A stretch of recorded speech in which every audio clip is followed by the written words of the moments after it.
If you'd like to purchase Magic Online cards at competitive prices, check out our web store at mtgoacademy.com/store.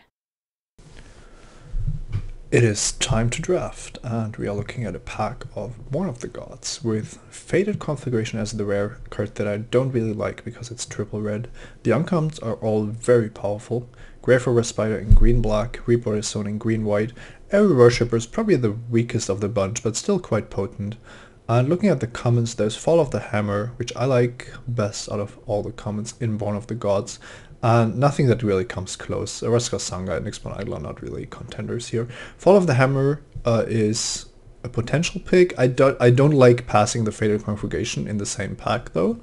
And Every Worshippers is the best single colored card. However, I'm going to go with Grave Robber Spider because it is single colored, because it's green, and it's absolutely absurd if you can get the green-black graveyard deck going. However, it's still very playable in a green-blue deck or a green-white deck, and there's a lot of ways to actually get a black splash going with green. So I like that better than committing to green-white or a heavy red deck, or maybe even picking Every Worshippers, which I feel are just significantly weaker than the Spider, for example.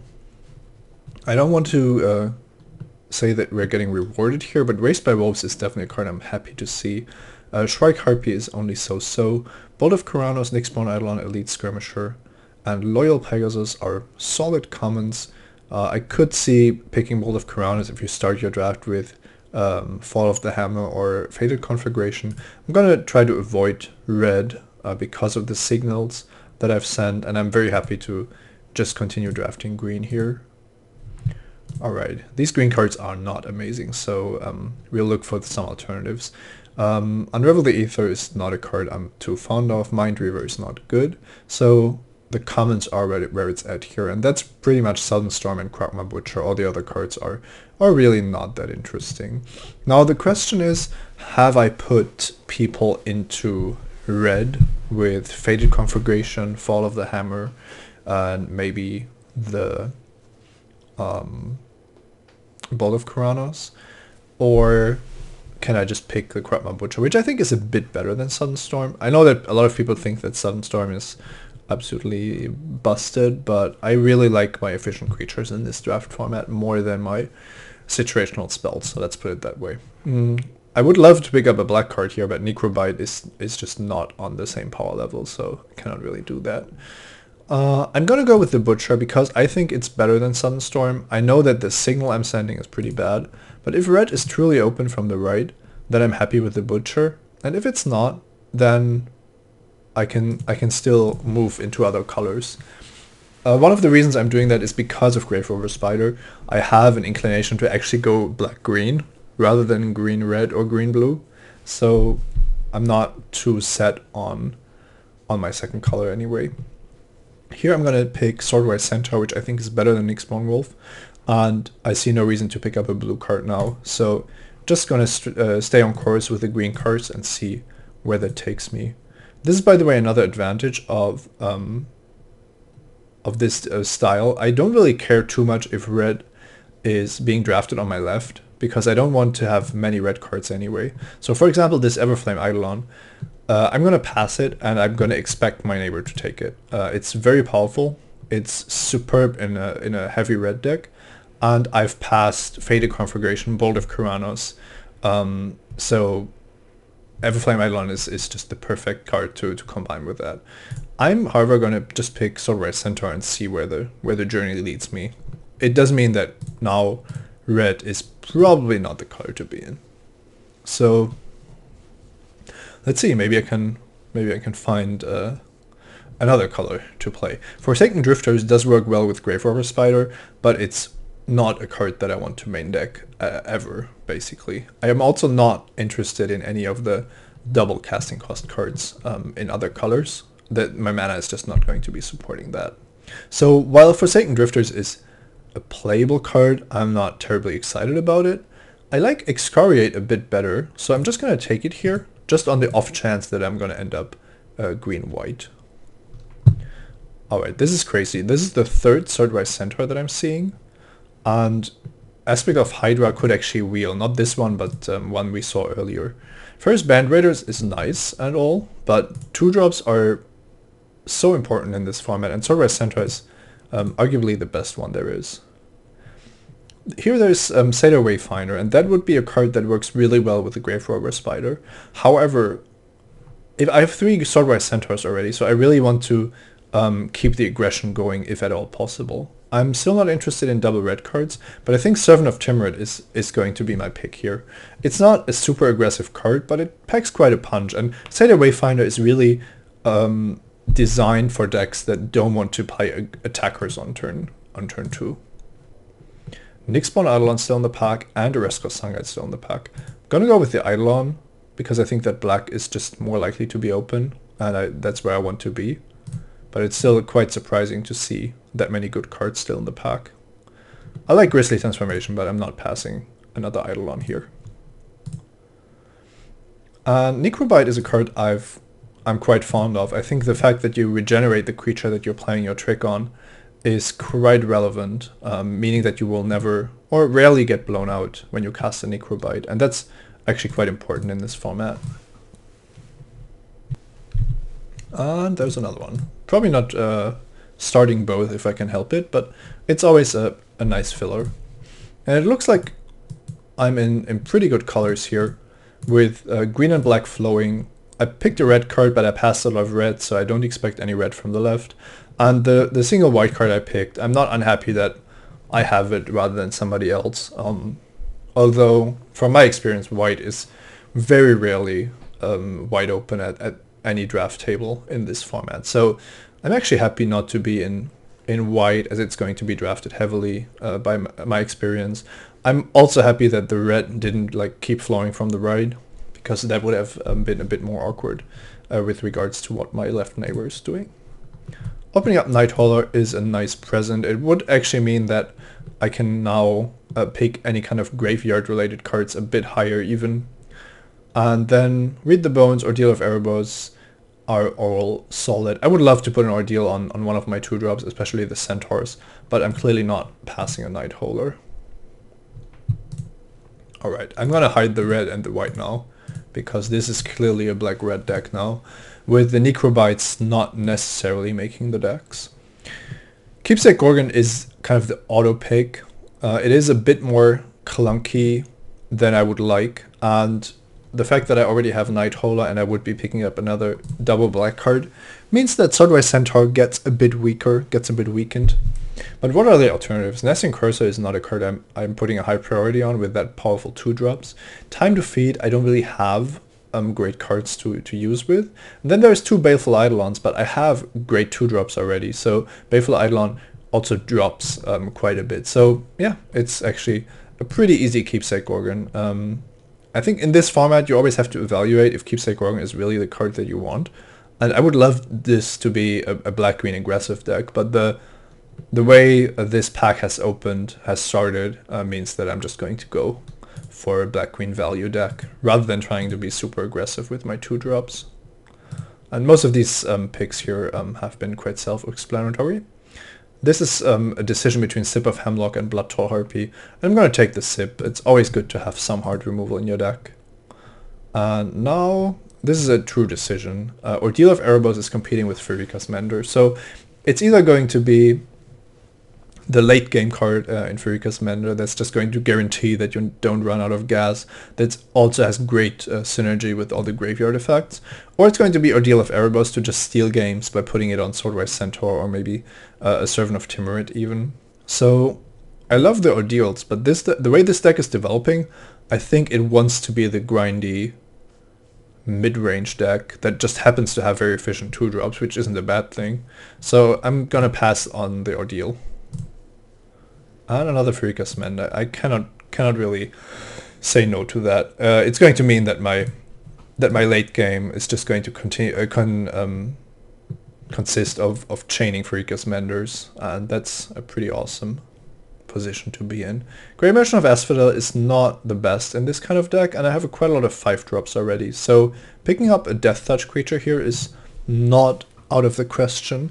And now that I've decided that I don't really want the black ordeal, I'm also going to pass up on the green ordeal. I'm just not going to try to draft an ordeal deck from now on, basically. That's basically what I'm doing. I'm going to pick the Baleful Eidolon, also because of the threat of ordeals and cheap heroic creatures, and because I think that Grey Merchant is just not going to be at its absolute best with the 3 Swordwise Centaurs that I already have. Here I could see myself picking Cavern Lampad. Viper's Kiss is a possibility. It's definitely playable, but I'm not sure if that's what I want. I also don't want to start with a Swamp most of the time. So yeah, I kind of like the Cavern Lampad. On 4, of course it's a bit weak, but on 6 it's quite huge, so I like it. I'm not going to pick Ferrous Band Centaurs with the 5 drops that I already have. The question is if I want Read the Bones or this very late Ordeal of Erebos. As I've said many times, Ordeal of Erebos can still easily win you the game on any 2-drop effectively. It's just not as great in the late game. And yeah, I'm just going to keep passing them for the reasons that I've talked about. I'm getting so much sweet stuff here that I don't really need the high variance cards to win me the game. I should be able to just make this work without much problems, without many problems. And I'm just picking the cards that are in my colors, not because I'm thinking that I'm going to end up playing them, but I don't want to send any confusing signals. The double green cast of Swordwise Centaur is kind of awkward now that black has been so open, but I think it's going to end up just being a 9/9 mana base if it comes to it, and it's still going to be a very solid deck. Reverend Hunter is quite nice. Even with a single Swordwise Centaur, we're looking at a 4/4. Now, other than that, most of my permanents are black, which means that Reverend Hunter is not at its best.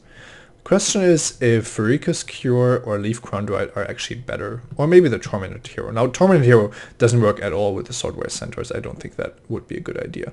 Leaf Crown Dryad is probably better than Pharika's Cure. Just a very solid 2-drop, and you can bestow it for 4, which also helps fuel the aggression.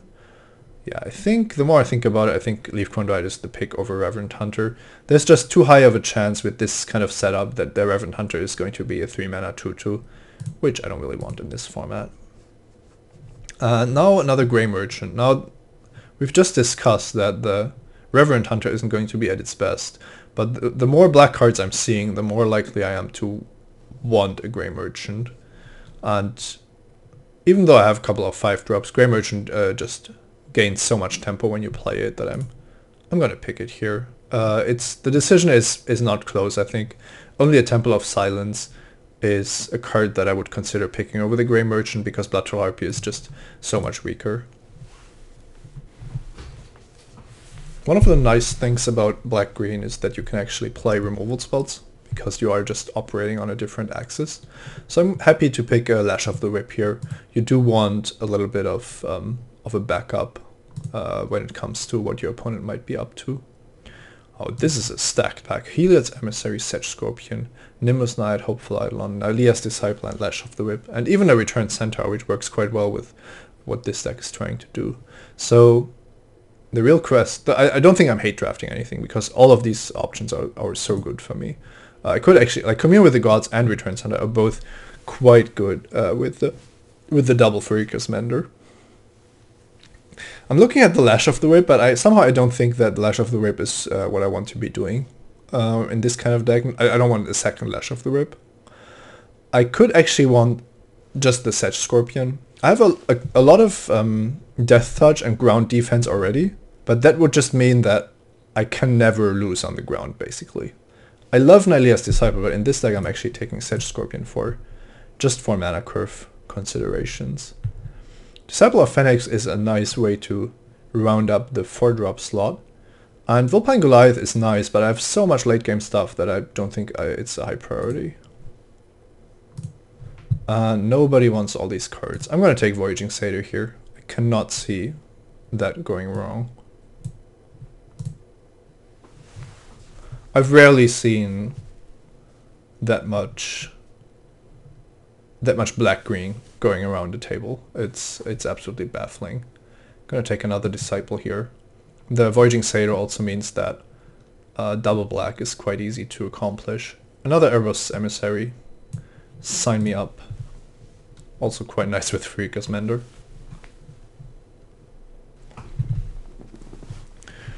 And Pharika's Cure is still in the pack. It's probably better than the banned Centaurs. And I might actually play it just as a backup against evasive creatures, which I don't really have much against. I won't need the Necrobites with that many Death Touch creatures. So one way to lose is against flyers, so I'm happy to have Pharika's Cure and Grave Robber Spider and the one Lash of the Whip. And this decision is influenced by that as well. I think because of the lack of flyers, I'm better off with the Blood Troll Harpy. Also, looking at my 3-drops, I don't have too many, so that seems better than picking a 6-drop, which I might not really need. Alright, Dark Betrayal for the sideboard or Fellite Minotaur. I already have one, and with all these 2-drops, I don't think that Fellite Minotaur would even make the deck. The second wouldn't make the deck, I'm pretty sure. This gives me a creature or enchantment and 4 cards into the graveyard. And Returned Centaur also gives me 4 cards in the graveyard and a 2/4. Playing a 2/4 I think is better than playing a 2-mana spell that doesn't have any board impact. So I'm going to take the Centaur here. March of the Returned, even Wheeling, I think I could just incorporate that as well. Just to go absolutely crazy on the late game. This is an exciting deck. The one weakness is the 3 Swordware Centaurs. Maybe just have to cut them to make the mana manageable, but otherwise this is a very good deck.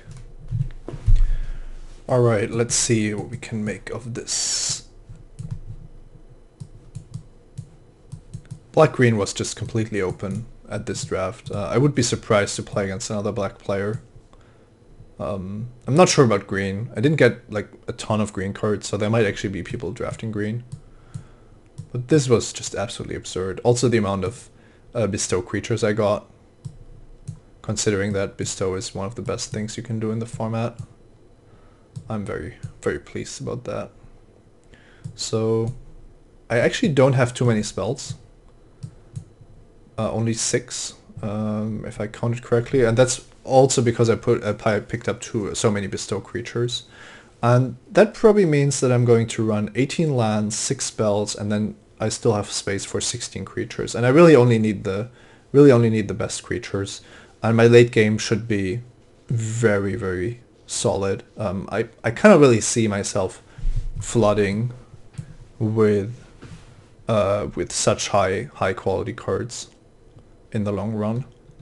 And I really want the March of the Return in this kind of deck. So one easy way to build this would be to just cut the 3 Swordware Centaurs because they are awkward on the mana. And then Fellite Minotaur is just weak. So then I have to decide how I want my 4-drops to look like. And I kind of like the Disciple of Phoenix just to generate some more value. So Cavern Lampet is a pretty easy exclude. And Returned Centaur, even though it synergizes well with Grave Robber Spider, Pharika's Mender, and March of the Returned, it just looks quite weak, to be honest. So, considering that I have to cut cards, because there's just too many of them, I think Returned Centaur is a pretty easy exclude. These are set. I want a couple of 3-drops, and I want a flyer in my deck. So I like this. I also like the Servant just in general. I would really like to have the Disciples in my deck. But the only way I can see including them is by cutting Nyxborn Eidolons, leaving me with 3 Death Touch creatures and a Returned Phalanx just to completely lock down the ground, but in a very defensive fashion. Whereas Nyxborn Eidolon can also just be put on a creature to get offensive. But maybe this is how I want this deck to look, and even then I need to cut cards. So yeah, this is a super powerful deck, but I'm actually not sure which cards I actually want and which ones I should be cutting. Maybe March of the Return is only needed in very specific matchups, and it's less likely that I'm going to play against grindy matchups, and more likely that I'm going to be playing against aggressive matchups. So I should probably hedge my bets a bit and not play this, which which gives me one more slot and also makes my curve a bit better. And with the same reasoning, I'm not going to cut Bloodtor Harpy because I want to have as many solutions or at least ways to interact with opposing flyers as possible, which I wouldn't have if I would have one less if I didn't play the Harpy, with then everything relying on Grave Robber Spider and maybe the Keepsake Gorgon. Now, this is crazy. Like, leaving 3 Swordwise Centaurs on the sidelines is absolutely crazy, but I think it's actually correct. So the one thing I'm wondering though is if this deck could just run 17 lands with that many 2-drops and a Voyaging Satyr and a Read the Bones. It's actually quite unlikely that I'm gonna run out of lands or things to cast with the lands that I have. Yeah, I think I can live with 17, given that I have 18 sources if I count the Satyr and the Read the Bones to find me more lands on turn 3 if I absolutely need to. Now, one thing that's actually interesting is that I could choose to draw first with this deck because of the amount of Death Touch creatures that I have, but I'm still not going to, not with the Read the Bones and this kind of power level, but still it would be an option. So now that I've cut all the Swordwise Centaurs, which I basically only did for the mana, I could go for an 11-6 or 10-7 mana base, and I think 10-7 is probably where I want to be, giving me a good shot at having my second color, but not too much of it. And then I will still have the black mana to cast everything else. Well, I kind of like that. Let's see if that works out.